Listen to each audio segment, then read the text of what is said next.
Welcome to my podcast. I'm Jeff Ross. Let me explain to you why I'm doing this podcast. One, I like media. It's fun. It's fun to do. And part of it, a big part of it is, well, let me go back several years at a workplace situation.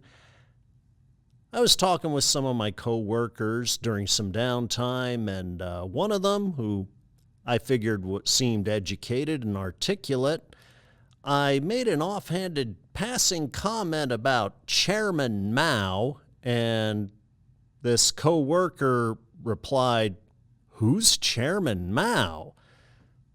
Needless to say, I was kind of amazed.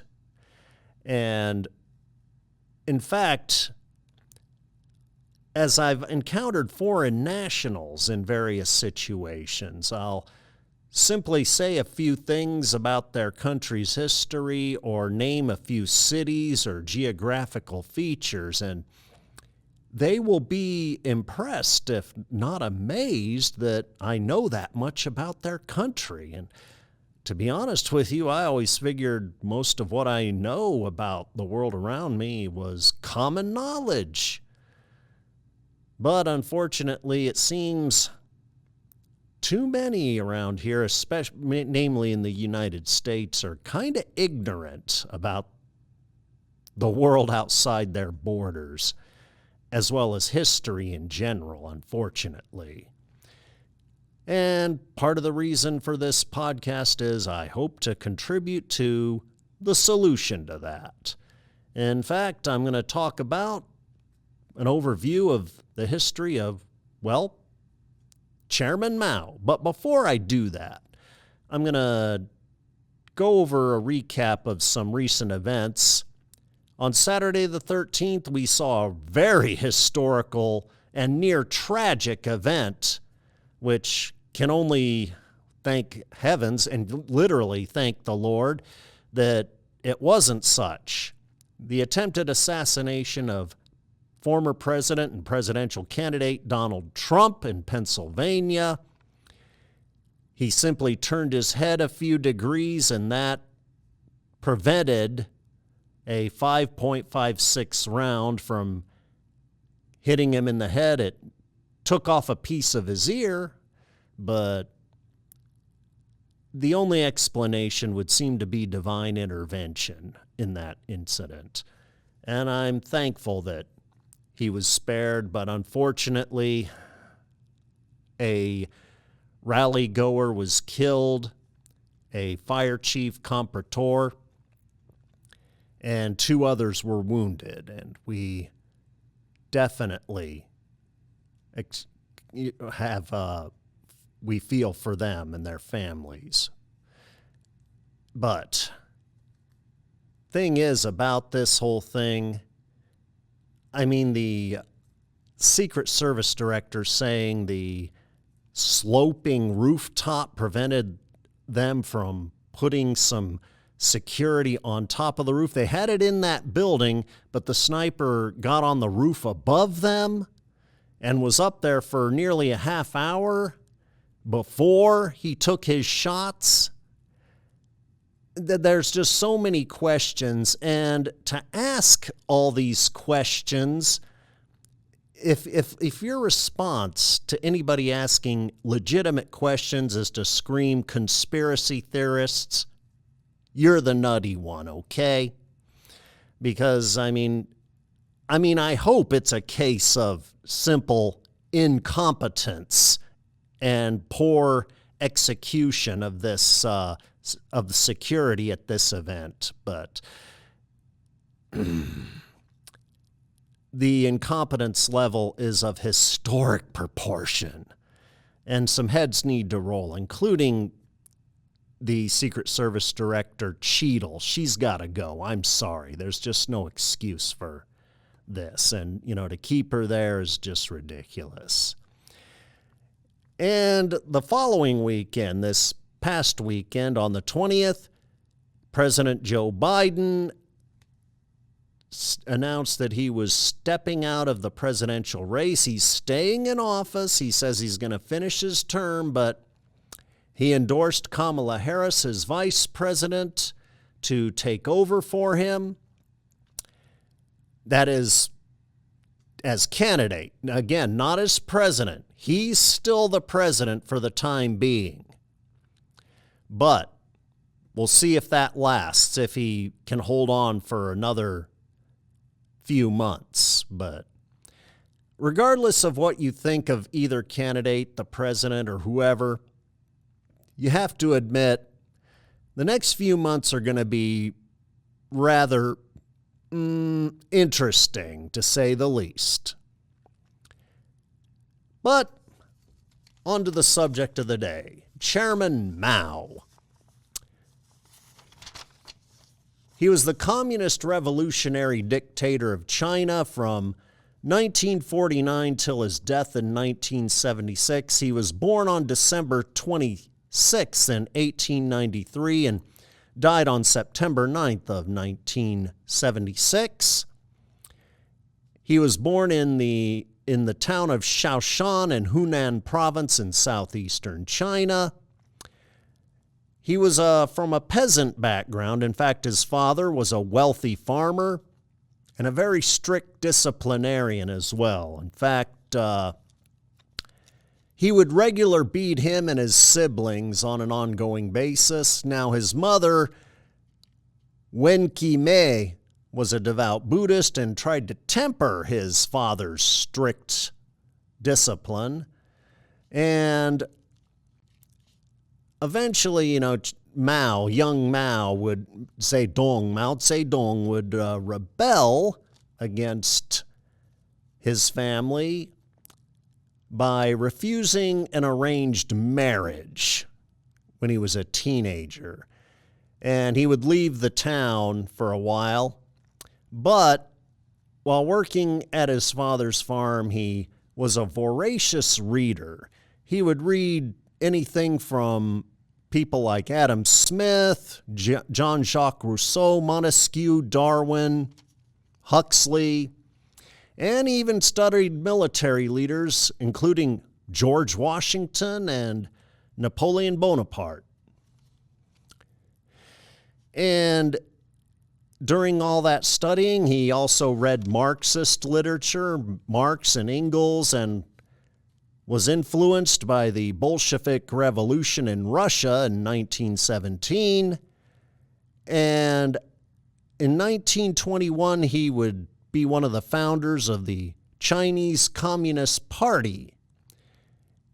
And he would organize labor, peasants for various activism, including strikes throughout the 1920s. And the Communist Party would collaborate with the ruling Kuomintang, which from its founding until the death of Sun Yat-sen in 1925, the communists would work with that regime. However, in 1925, when Chiang Kai-shek took over after Sun Yat-sen's death, Chiang Kai-shek would start turning on the communists and kick them out. And by 1927 began what was known as the Chinese Civil War, which would last until 1949. There was a brief period of truce from 1937 to 1945, in what was known as the Sino-Japanese War, where Japan had occupied various areas such as Hong Kong and Manchuria and other places, and then a full-scale invasion later. But the Sino-Japanese War would eventually become part of World War II as well. And and there was that truce time. And, also during the Chinese Civil War, there was the famous or infamous, however you want to call it, Long March from 1934 to 1936 from the province of Jiangxi in the southeast to the northern province of Yunnan, where basically Mao's communists were beating a retreat about over 5,000 miles long, being chased by Chiang Kai-shek's nationalist forces. In fact, the nationalists called it the Long Route. However, after the World War II had concluded and the Japanese surrendered, the Chinese Civil War resumed, culminating in the victory of the communists on the mainland and Chiang Kai-shek's nationalists fleeing to the island of Formosa, which is also known as Taiwan, where they still rule today. That's known as the Republic of China, while Mao set up the People's Republic of China in 1949 when he took over. And his rule was marked by massive slaughter, starting with the so-called letting 100 flowers bloom, which was really a cynical ploy to lure out dissidents and then remove them. And then, of course, there were various other suppressions and whatnot. And then there was also the infamous, in 1958, the infamous Great Leap Forward, an attempt to go from an agrarian to an industrialized nation, known as which included what they called backyard steel mills. But it resulted in the starving of tens of millions of Chinese people and was a total disaster. And then, of course, there was the Cultural Revolution that began in 1966 when Chairman Mao swam in the Yangtze River to prove it was a publicity stunt to show that he was still in good shape. He wasn't getting old and about to die. But it just led to a series of events and suppressions, which was known as the Cultural Revolution again. And more people were slaughtered in that as well. In fact, it lasted, many claim, right up to his death in 1976. Well, that's the long and the short of it. And here's another thing I want to do. Let's do a quick quiz about how much you know, and I'll answer it in the next podcast. I'm going to read a quote here, and this is on a different subject, but and I should also, let me tell you right now, from this point forward, in fact, on all my podcasts, if you are in any way easily offended, politically correct, woke, you're not going to like this, okay? I'll just be blunt with you. Excuse me. But yeah, if you're easily offended, get past it, or hey, I'm not forcing you to listen to this anyway. But anyway, here's a famous, or should I say infamous, historical quote. The black is indolent and a dreamer, spending his meager wage on frivolity and drink.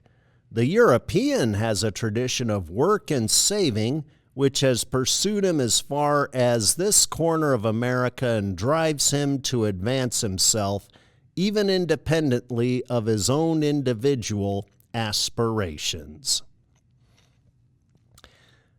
This infamous quote was made by A. Nathan Bedford Forrest, B. George Wallace, C.